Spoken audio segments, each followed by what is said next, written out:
got the right to remain silent. Anything you say can and will be used against you in a court of law. You got a right to an attorney prior to and during any question. If you can't afford one, the court will appoint one for you. Do you understand your rights? When the wolf is at your door, your running's over, that's for sure. He already knows all about you. Cut you down, no matter by you. Now you better walk the line. Real life,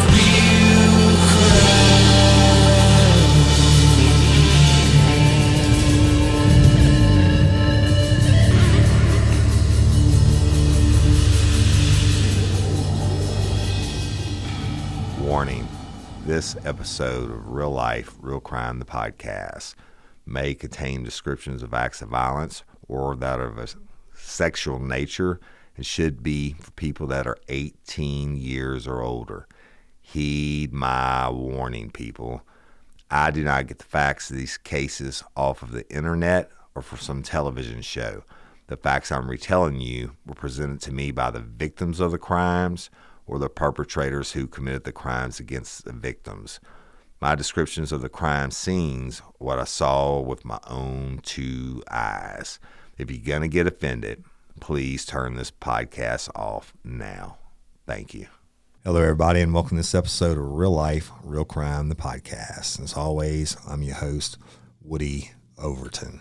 And today, we're going to be concluding, finally, the series Mo. And I think it's probably the second longest series I've ever done, y'all. But thanks for listening. It's different because I got to read all the interrogation transcripts and everything like that. And y'all remember, I am reading exactly what is a matter of public record.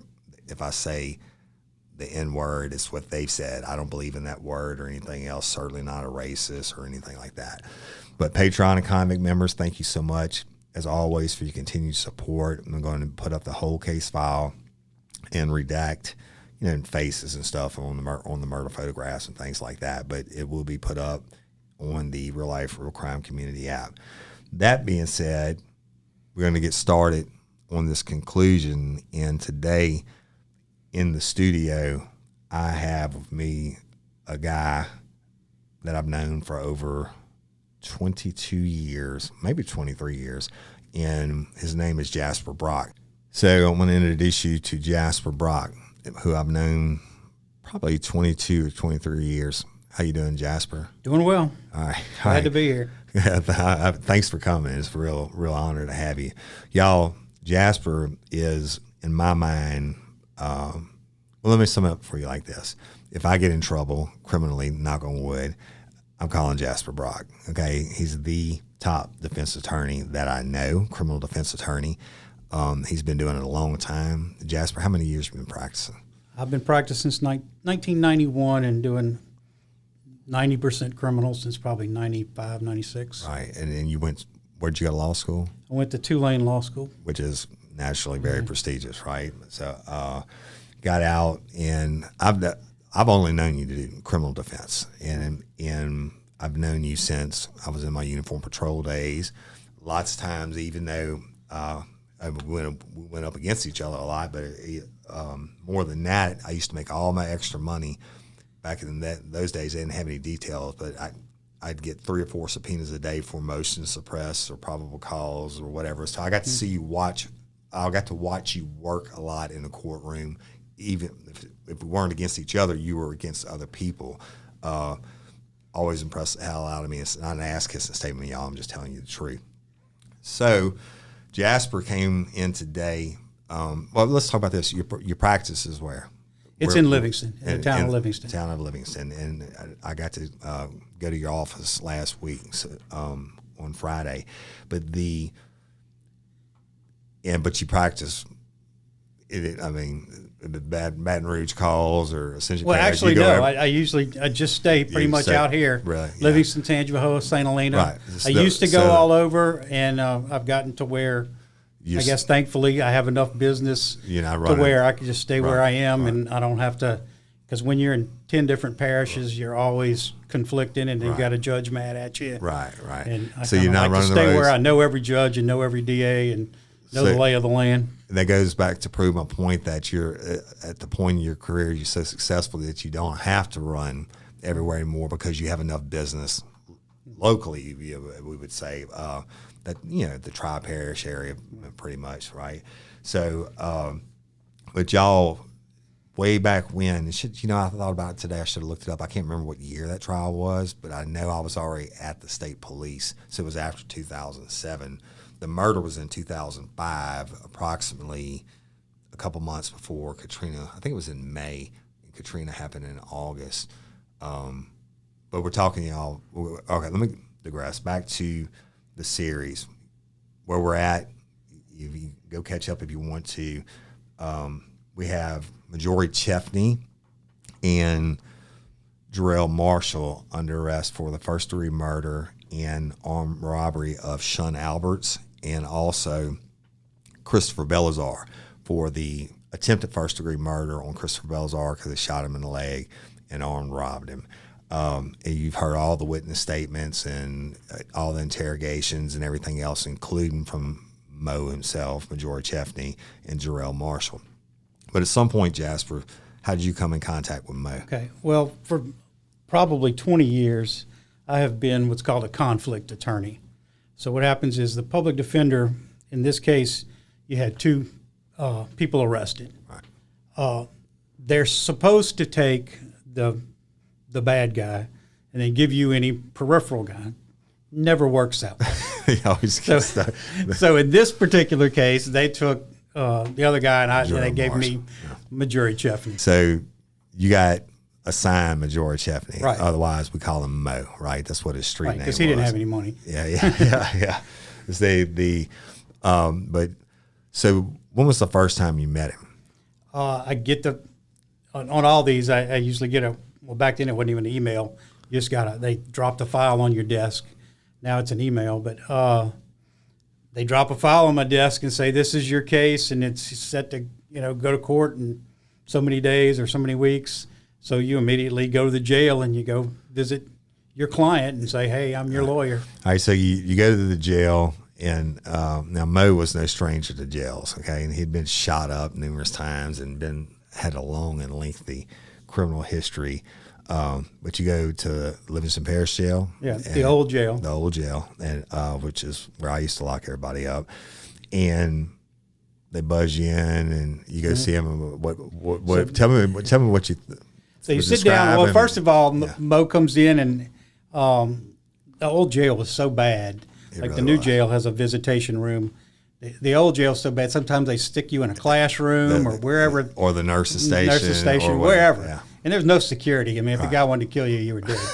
But so they stick us in an old classroom or something, and this guy sits down and he's got like a star underneath his I don't know if his left or his right eye. I think it's his right eye. And I don't ask him about it because I don't know what that's about. And then of course half the back of his head's missing. That's right. I forgot about that until we talked the other day. And but he's a little short guy, right? Dark skin, and young. Yeah, young guy, nappy hair, and he had a deep voice. Yeah. So I start, I'm your lawyer, and this is what you're accused of, and whatever. And he just won't hardly say anything. Yeah. And I keep trying to talk to him, ask him what happened, and he just just mumble. So finally, I said, I asked him, do you have any money? Are you going to try to hire a lawyer? All this stuff. And he says, well, I'm on disability. I said, well, what are you on disability for? He said, I don't know. But he wasn't that articulate. Right. He didn't know. Yeah, so I'm like, okay, I'm talking to him. I can't get anything out of him. And then I don't know, it was you or somebody I go talk to afterwards, and they tell me the scars because he got shot in the face, and how he lived through that, I'll never know. Right. And so I figured when he got shot there, and that's what it blew out the back of his head. Right. But Can't kill bad grass. Right. Yeah. amazing that he was still walking. Right. And I think he was like 15 or 16 when Right. that happened. Right. And it was running from a cop maybe. or- In New Orleans, that's right. Jefferson Parish, actually, yeah. And so I was like, well, I got to cover my butt. I can't talk to this guy. He can't communicate, or he won't communicate. So I go and I file what's called a sanity hearing, saying he may not be sane. He may not know right from wrong. Because I can't get anything out of him. Right. So that case got delayed for probably a year while they had to wait for 2 psychiatrists to interview him. And after they do that, we go through all this stuff right before the judge is about to make a ruling that he's sane. I finally hear from his mother. And I said, why is he on disability? She goes, oh, because he's diabetic. So we wasted like 11 months. And it was a diabetic. I never knew that. So I mean, he wasn't going to say shit. Right. So he would never say anything. Yeah. And so who was the judge? Do you remember? Brenda Ricks. Okay. And she's always fair, a little harsh sometimes, but fair. So you had to go tell Brenda, Judge Ricks, that. Right. And she was like, well, the problem is once this starts, you can't. I said, I want to withdraw it. Right. She said, you can't withdraw it. The doctors have to rule. Right. And that's what the law says. So we had to go through the whole charade. Can the you, doctor saying, it's nothing can you imagine, mentally wrong with him. Can you imagine what the doctors had to go through? I mean, if he wouldn't talk to you, but what do you think he said to the doctors? I have no clue. They just came in and said, he knows right from wrong, and he knows where he is, and he's competent to stand trial. Yeah. Wow, that's crazy. So once you go through that, and I know there's usually there was a lot of evidence in this case, and we'll get to that, physical evidence and stuff that was sent to the crime lab and different things, and Patreon and convicts that'll be put up for y'all. The lab submittal forms and all that stuff. And I always knew when I came against you that you were gonna have your shit correct. Like I always tried to build correct cases, and I tried to make it where. Kearney Foster taught me that, especially if you're trying to take somebody's life or put them away for life, you better have your shit straight. But it's not only making the arrest, it's seeing it all the way through the conviction. That's where 90% of the law enforcement fail to get on the stand. They're intimidated by the attorneys, et cetera. I wasn't intimidated by you, but I knew if I got against you, my shit had to be correct because you were going to have your shit correct. Well, I could say this about Kearney. I watched Kearney. It wasn't my case. Kearney, and he died a couple of years ago. Yeah, Kearney was on the stand on I think it was like a death penalty case, and he testified. It would take this long to walk from here to Albany and back, and this guy didn't have a car, and I forgot who the attorney was, but he starts grilling him, whatever. How do you know that? Kearney said, because I walked it and timed it. Exactly, and he did it. I guarantee you that he taught me, and it's just stick it in. So if Kearney said it, you learn pretty quick. Right. Don't waste your time questioning it. But I like to watch him and glean him. When I first made detective, it was the Wahlberg kid that killed out of Albany. They got run over, the pizza boy. I had one of those guys too. They were back on this thing, and Kearney was on the stand testifying. He kept turning and pointing at the defendant, and the defendant got all pissed off. But he kept, every time they had asked a question, said, "No, your client did it," and pointed. And I took that in and I used it on David Constance trial. So but he was legit.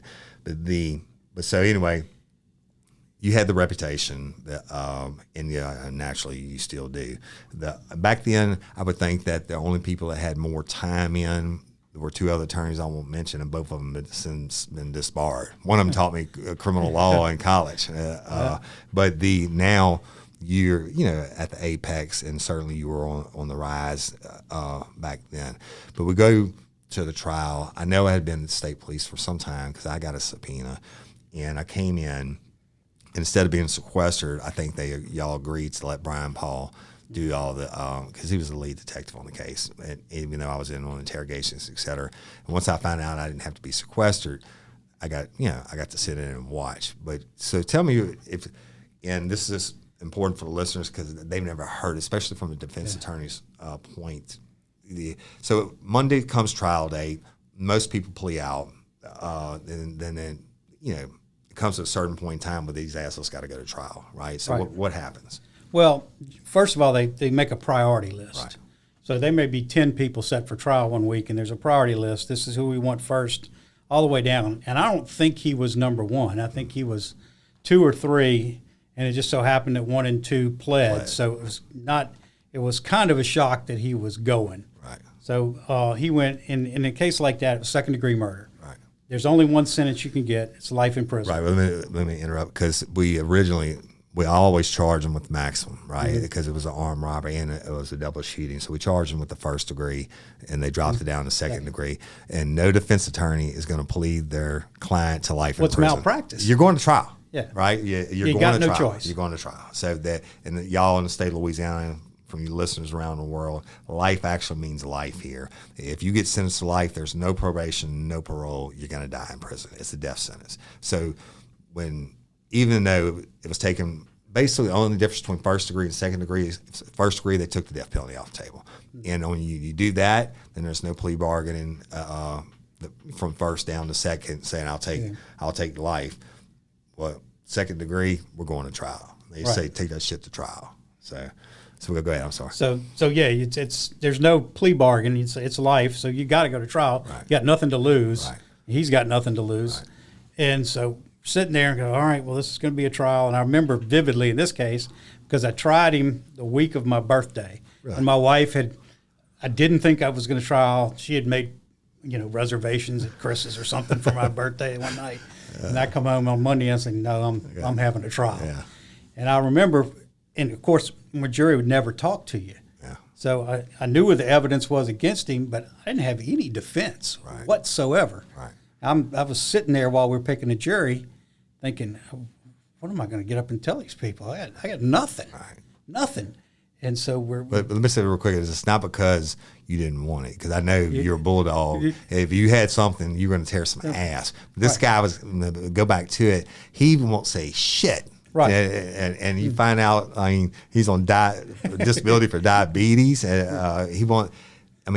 what's some mindset on a cat like that? Doesn't want to help his own defense. I start every trial that I have, when we go into there, the time we start picking the jury, I give them a yellow pad and a pen.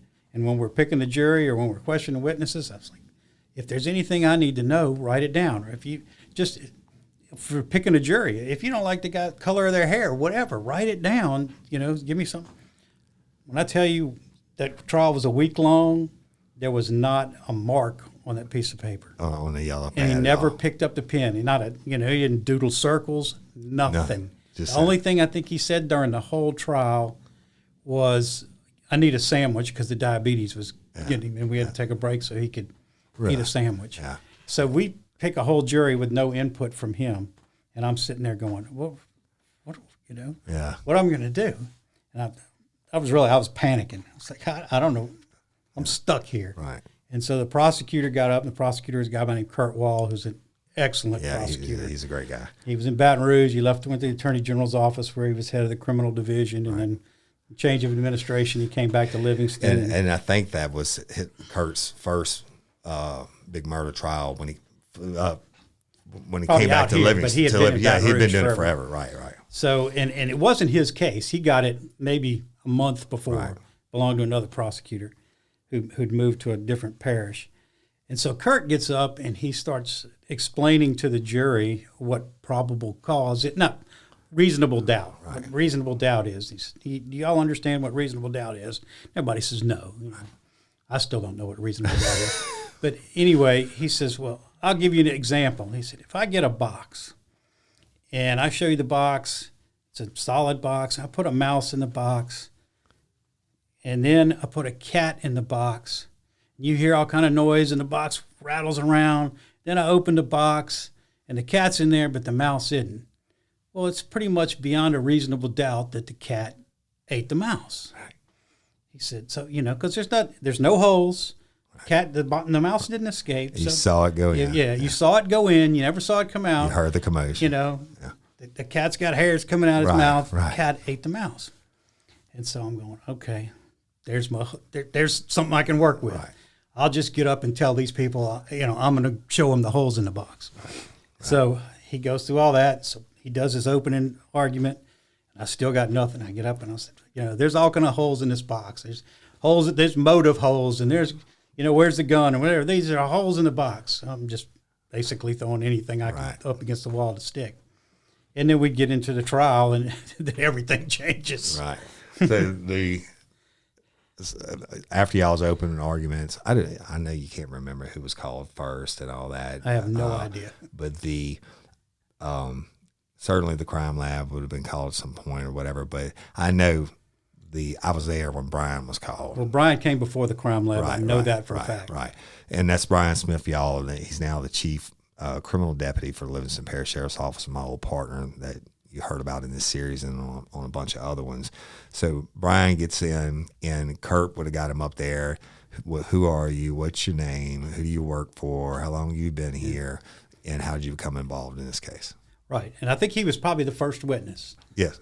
And so he gets up there and he tells the whole story, and he's probably testifying for an hour, and he gets up and he says, well, we interviewed, and I forget the other guy's name that got shot, Balazar? Christopher Belazar. So he said, yeah, we talked to Belazar, and Belazar tells us that Chefney runs up, says, give me the dope or give me the money or whatever, puts a gun in the hand, and Shun says, don't do this, Noonie. And then he shoots him, and I jump up and I go, Judge, mistrial. And the judge was like, whatever. She's like, get the jury out of here, Right. So she sends the jury out, and she's like, what are you talking about, mistrial? I said, Judge, nobody ever told me this. Nobody ever said that the victim called the shooter by name, and it's not my guy's name. Right. And she said, well, she said, why is that a mistrial? I said, well, that's what's called Brady material. Right, you're supposed famous, to have it. Okay. Famous case, Brady, that says that if you have something that may exonerate the defendant, you have to turn it over to his lawyer. Yeah. And that's pretty exonerating that he called the shooter a different name. Right. Well, they never gave it to me. Right. So the judge was like, well, and people say that criminals have lots of rights. They do, but sometimes they get shafted. Yeah. And in this case, it's just, well, I'm not going to declare a mistrial, but I'm going to give you an hour recess to deal with this information. It's like, what am I going to do with an hour? Yeah. My opening statement would have been Noonie did it. Right.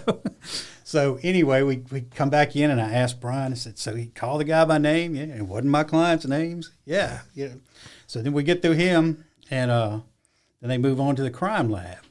And the crime lab gets up there, and they say, they tell about all the stuff they find and all the stuff they tested. And they start talking about stuff by the garbage can or something, and there was some marijuana out there. And I jump up, mistrial again. She's like, now what? And I was like, I didn't get that either. Yeah. And she's like, all right, well, I'm going to give you an hour break to deal with that. Well, that wasn't near as whatever as the name. So that was all the fireworks that happened in the trial. Showing, and that part of that is for the jury. You're like, holy shit, this trial. Yeah, that's like ejecting over and over, right? To rock them out. So to be honest with you, and it's been a long time, but I read that entire case file, and I never saw Nanny in there anywhere. But I vividly remember, I mean, you told me the other day, I was like, holy shit, that's right. That did come up. But Brian had got there first and interviewed Belazar right before they shipped him to the hospital and the residents. But I still don't know where Noonie came up. The only Noonie I ever knew was the 80s. He never wrote it down, but he said it. And I even have his notes. And so maybe he was having a Noonie day. We did work another homicide on an 82-year-old lady up in Watson, and her name, they called her Noonie. Maybe he got confused with that. Fuck, I don't know. I'd never heard of it. So, so the jury's there. You've got your two mistrials in, and Brian testifies. And I mean, I get it, but that spot and that location, when they processed it, they were actually going through the scene and getting everything. We were actually at the hospital with Belazar because we didn't know if he was going to die or not. And when we got back, of course, Brian was in charge of actually turning over the evidence and submitting it and what have you. But that's a dope corner, right? Mm-hmm. And that's where what are you doing at 3:30 in the morning on the corner? You slinging? I can't tell you how many people. We arrested they got Sean Alberts. We arrested his brothers there numerous times selling dope, and one of them they called Monkey. But the Sean actually was fucking innocent. He was the only one. I think he was 19. He's the only one that had never been arrested. Just had a baby, and he got the bullet in the head and one in the chest.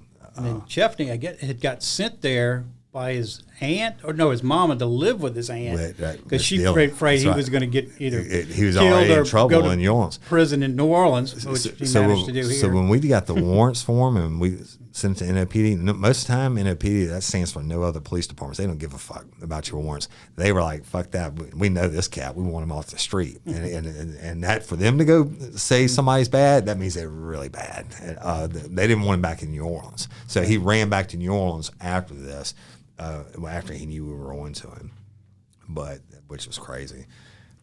So what happens? So we go through the rest of the trial is basically uneventful, and so we get to the closing arguments, and so now I'm like, well, I got all kinds of stuff from the closing argument, right. all the stuff I didn't have in the opening. So of course I get up and spend the whole time saying, Nooney did it. Right, Nooney right. did it. Here's this hole in the box. Here's this hole in the box. Right. But Nooney, that's a hole you can drive a truck through. Right, This is right. just you gotta let this guy go because Nooney did it. Right. And Yeah. so, real quick before you get to that, I'm going to tell you what I remember when Christopher Belazar, the other victim, took the stand. He was pissed. He didn't want to be there. Oh yeah. He was actually. I think the prosecution had to get permission from the Judge Ricks to treat him as a hostile witness. He wouldn't. He wouldn't. He didn't want to talk at all. He didn't want to talk. He would, when they were asking, "Do you see the person in the courtroom who shot you?" He wouldn't say "dick." And Kurt was like, "Yeah." I mean, kept trying. He's like, "Your Honor, can I treat him as a hostile witness?" And then he got his ass, and finally he did. He got all defensive and sat back, and he was like, "Yeah, that's him right there," right, and pointed out Mo.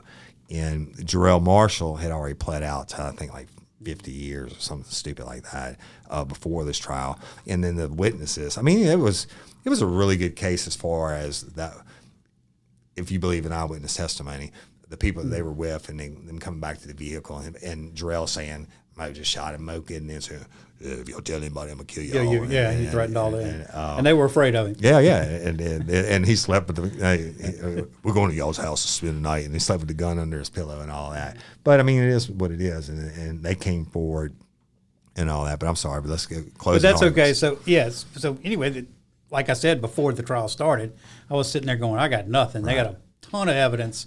I don't even have a guy who'll talk to me. I mean, I'm going to look like an idiot sitting here just nodding my head. So we get to the closing, and I'm just unloading. It's all Nooney, and there's a hole, here's a hole, there's a hole. And then the way it works is that the prosecution they do their closing argument, and they do like 5 minutes, basically nothing. And then you get to do your closing argument, which may be 30, 40 minutes, but then they get to rebut your closing argument. Right. So they really save all their stuff for the last one. And they come back and then hit they on come what back you say. and address everything you said. Right. So but you don't get to address everything they say. Right. So first of all, Kurt gets up and he's like, Nooney, he's from New Orleans. He's probably in, New Orleans. Right. New Orleans. That's what Nooney was. Right. He knew he was from New Orleans. That's why didn't know his name. Yeah. So that's he's making that BS up to Right. cover up for the Nooney thing. But anyway, the But jury, Kurt knew it was going to be a problem, Yeah. obviously. So we get through the whole thing, and I guess the jury's out for 2 or 3 hours. They come back, and of course they find him guilty. And of course, What did he do? Say for dramatic purposes, right? Jury files back in. Everybody knows it's a verdict. I've been there a lot. You've probably been there a lot more than me. But it's all hush and quiet in the courtroom, and they ask him to stand, and then the jury form, you reached a verdict. Yeah, we read a verdict, and they say. Guilty on the charge of second degree murder.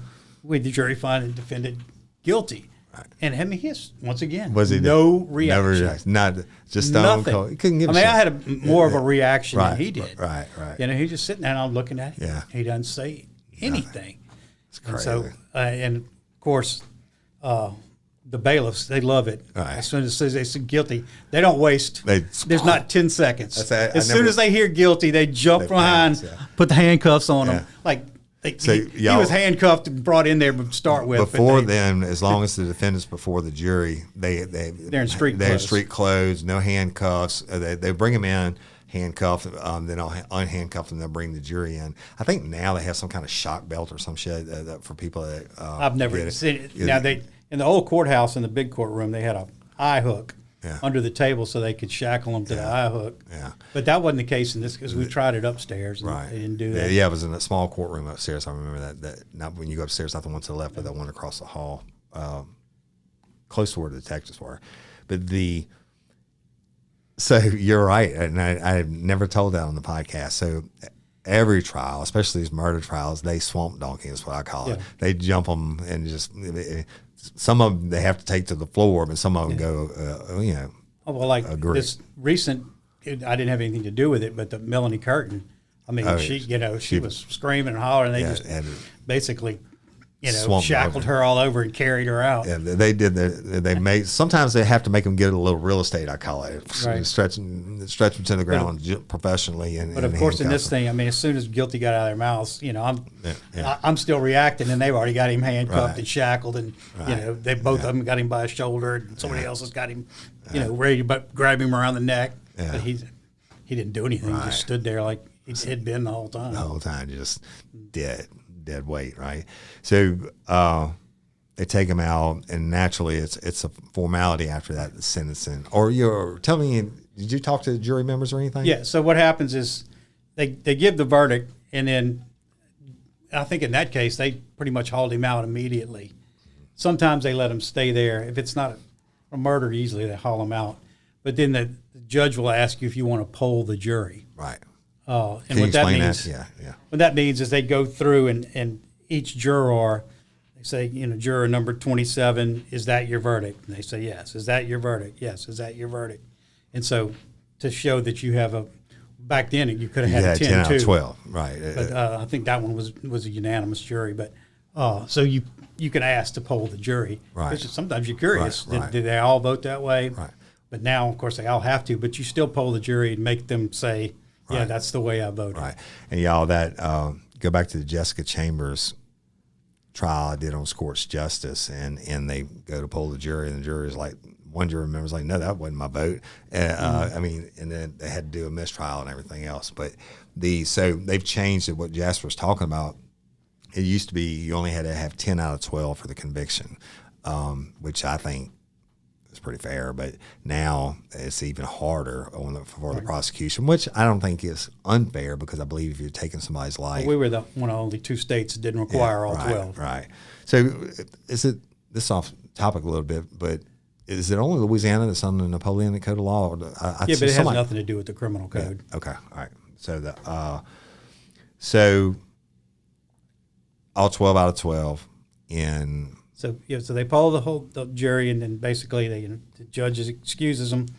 And a lot of times after a jury trial, win, lose, or draw, you want to go talk to the jurors. The judge will go in and thank them for their service and whatever, and ask them, are y'all willing to talk to the lawyers? Right. And sometimes they want to, and sometimes they say no. We want to just get escorted out of here. And in this particular case, they said, sure, we'll talk to the lawyers.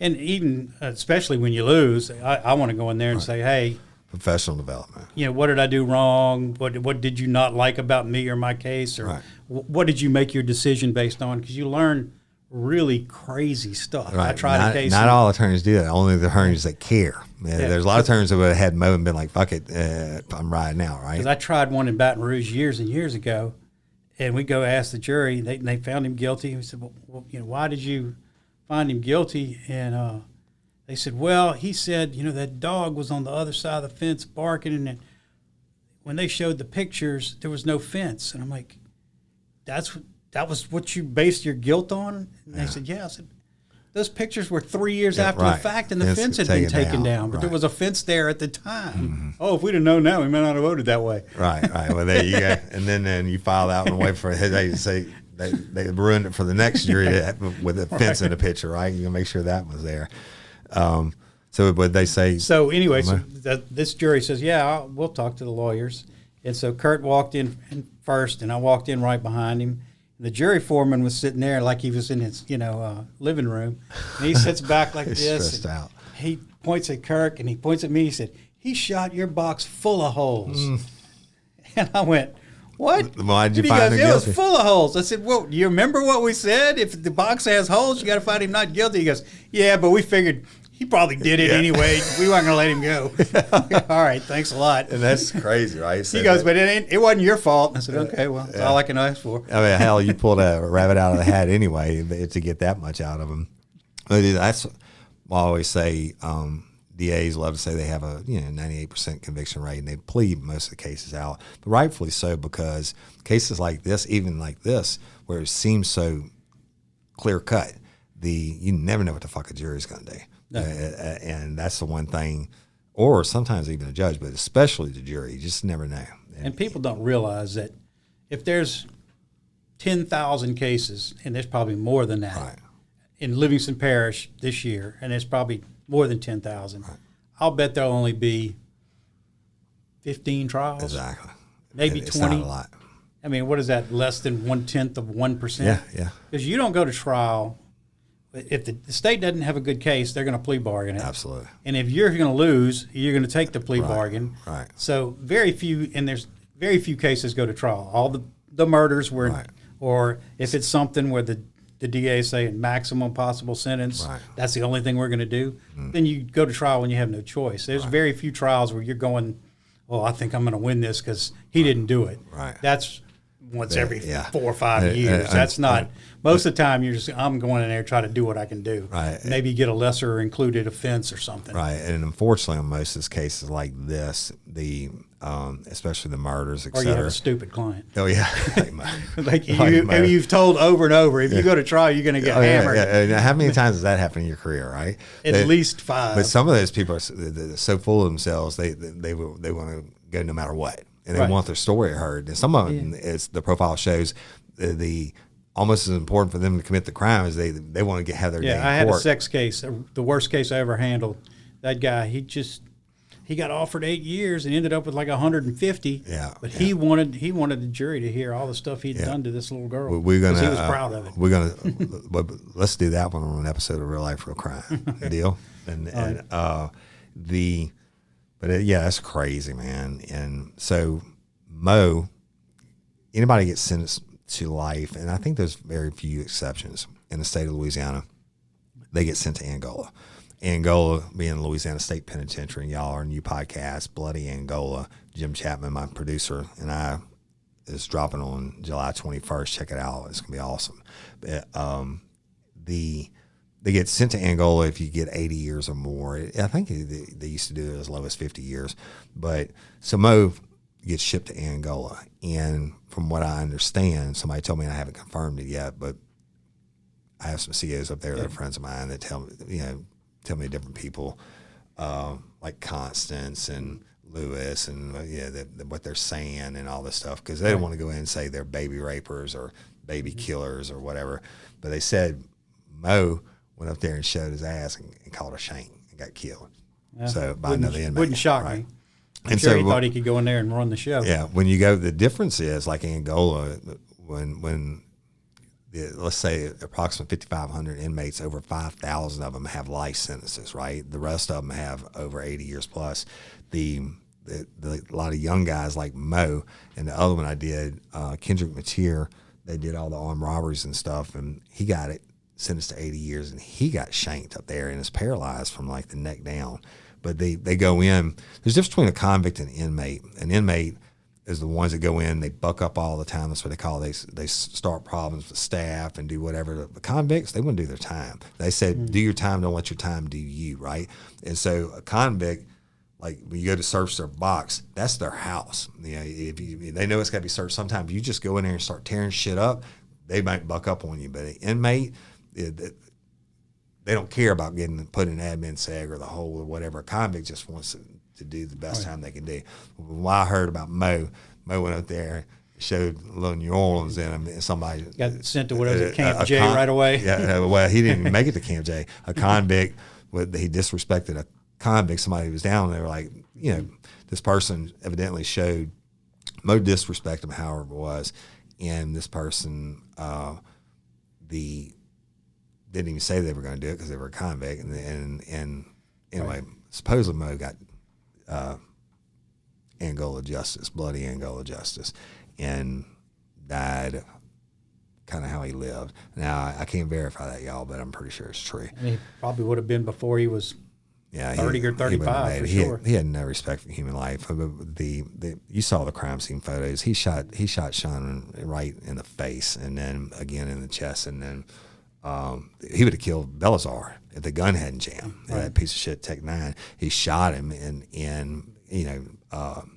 I forgot. Yeah, it was a Tech 9. Tech 9, and which is and that was the same thing worst. they used in that they had with the case you were talking about before, the Wahlberg case. Yeah, and was they were real popular for a while. They were real popular. The shittiest firearm ever made. But they look cool. They look great. They love the holes in the barrel, and even they were talking about it in the witness statements. In this case, they were like, yeah, it had that clip in the front and the handle in the back, and it got the holes in the front. Yeah, it looks real cool. It's a piece of shit. Every case that ever worked, when one was fired, it jammed, and that's the only thing that saved Belazar's life. Every gangster wanted to take one. But he had enough to fucking ruthlessly. They made him turn out their pockets.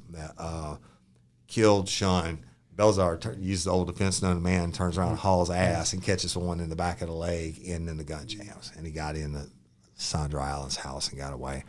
But it is what it is. And,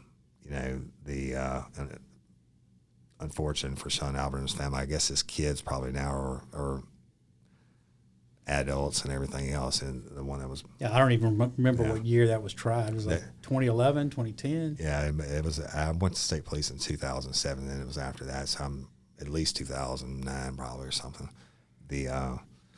But that being said, I appreciate you coming in and telling it. I wanted to end this series. I wanted to put together and never had the criminal defense perspective before, but I want the lifers to know now, and I'm going to ask you to come back, because we had a lot of cases together. The very first one I ever did when I started Real Life Real Crime was David and Christina Constance, right? And I did it on a dare. You were Christina Constance's attorney. I was, that was a crazy one. She's and we're talking about the other day. She used to send me. Didn't she plead out to like 40 years or something? No, it was only 20. 20, really? She got a sweetheart of a deal. Yeah, and so of course she might be out. She filed motions saying I was an ineffective lawyer. Oh yeah. I did read that.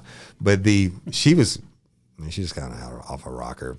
She used to send me letters every year at Christmas saying, "Hey, Mr. Woody, how you doing? Love you so much, and can you please make sure my kids have a good Christmas this year?" And shit. And I'm like, "Bitch, I put you in prison." I know. And she writes me letters saying, "Will you ask Mr. Woody to send me my pictures?" I don't know if he has. But so 20 years, she might be out. No, unless she would have had to do 17. Yeah. Well, I mean, probably raping pretty young close. kids, she might not have got parole, but who knows? But Christina, if you're out, we hope you're a lifer. Yeah.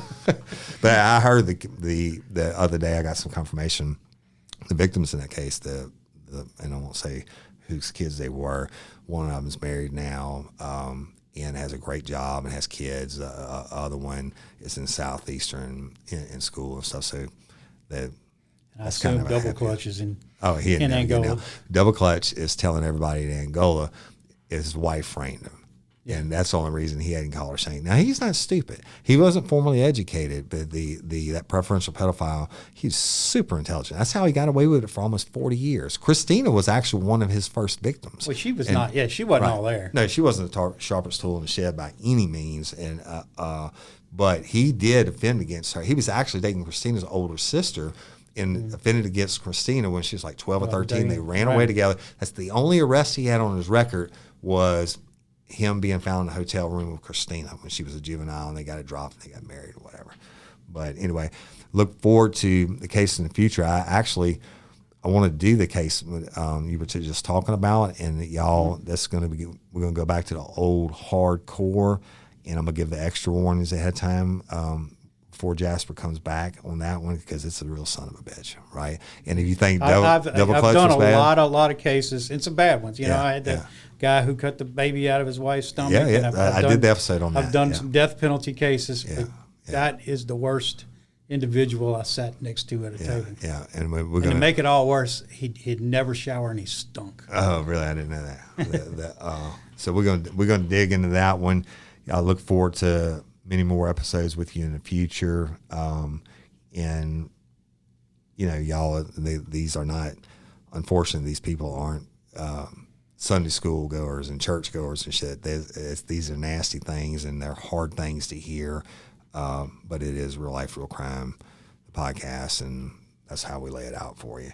But Jasper Brock out of Livingston. What is your phone number in case somebody wants? It's 225-686-7448. And you know what?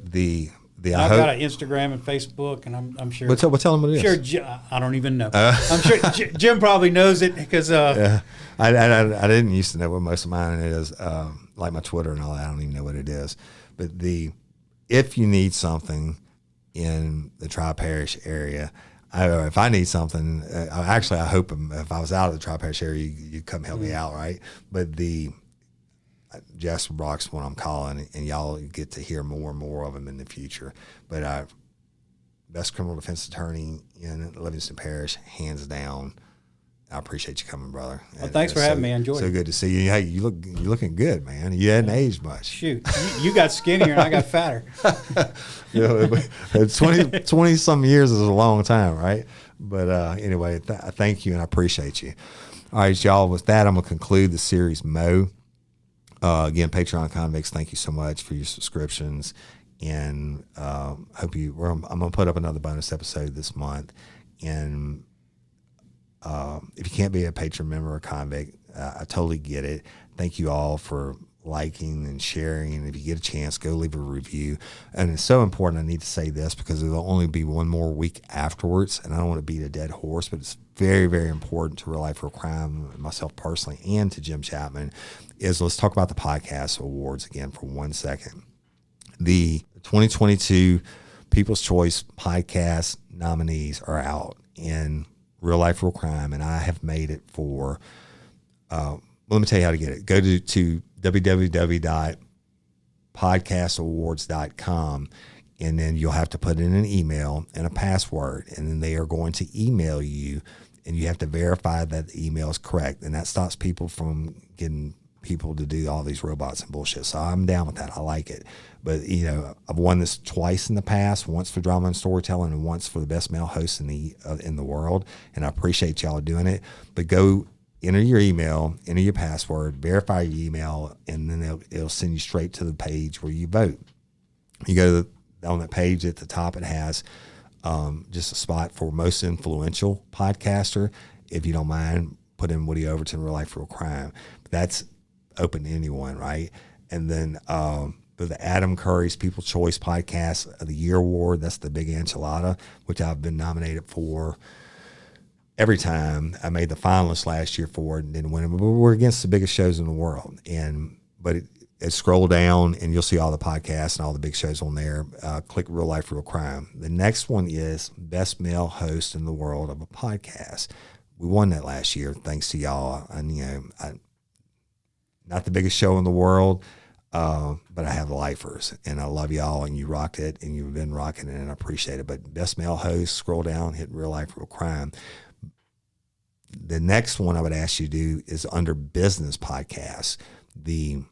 Click on Business Podcasts and scroll down till you see Local Leaders of Podcasts. That is Jim Chapman's podcast. He made the finals for it last year, y'all. His first year out. First year in it. We wanted to win it this year. They deserve it. It's a hell of a podcast. If you haven't watched it on YouTube or listened to it, go check it out. He does great interviews. I've been a guest on there several times myself. But vote Local Leaders of Podcasts under Business.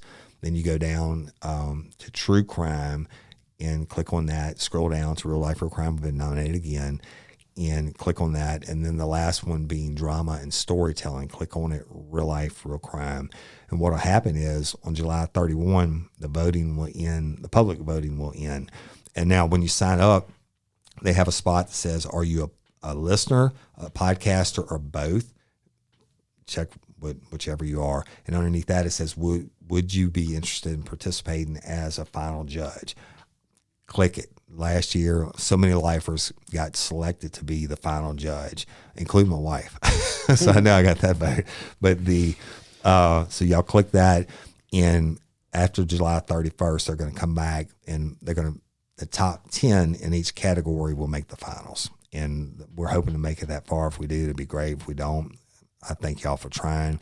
But if we make it that far, we'll announce it then. So love and appreciate each and every one of y'all. Thank you. The Podcast Wars and Bloody Angola, the new podcast coming out July 21st. Jim Chapman and I are telling you Angola like you've never heard it before. It's going to be, it'll be thrilling. You get the inside aspect from the prison, every kind of story, from the murders to death row, to what they ate for the last meal on death row, to the escapes, to the abductions, the suicides, everything that goes on inside the gates. And believe me, it's a different world, people. I've worked there. We're going to be bringing that to you, dropping July 21st. And we're going to drop one episode each week.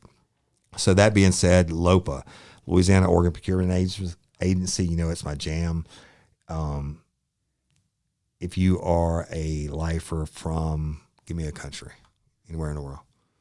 Germany. From Germany, and you want to be an organ donor, you don't have to be from Louisiana. Go to lopa.org, click on it. Takes about 2 minutes, fill it out, and be a hero, right? Become an organ donor. The chances they ever going to use your shit is so small. And like I always say, hey, if I'm hooked up to the machines and I'm dead and they want to harvest all my old junk, they can have it, right? But hopefully it'll go save somebody else's life. And I'm telling you, I've seen it.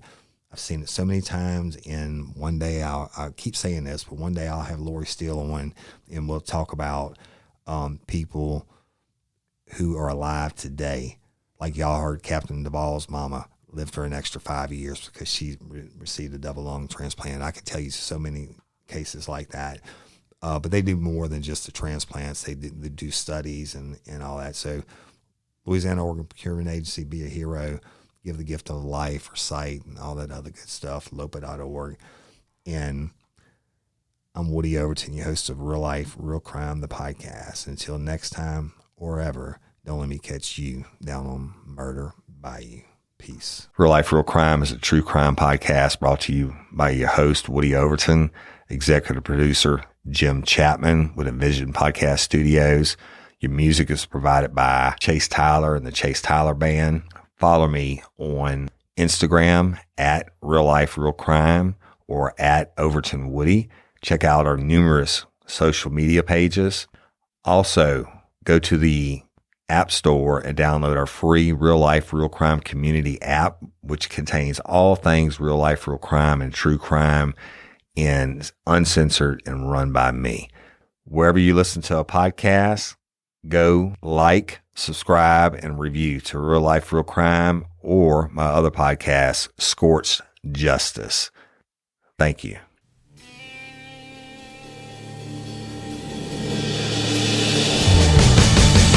You have the right to remain silent. Anything you say can and will be used against you in a court of law. You have a right to an attorney prior to and during any question. If you can't afford one, the court will appoint one for you. Do you understand your rights? When the wolf is at your door.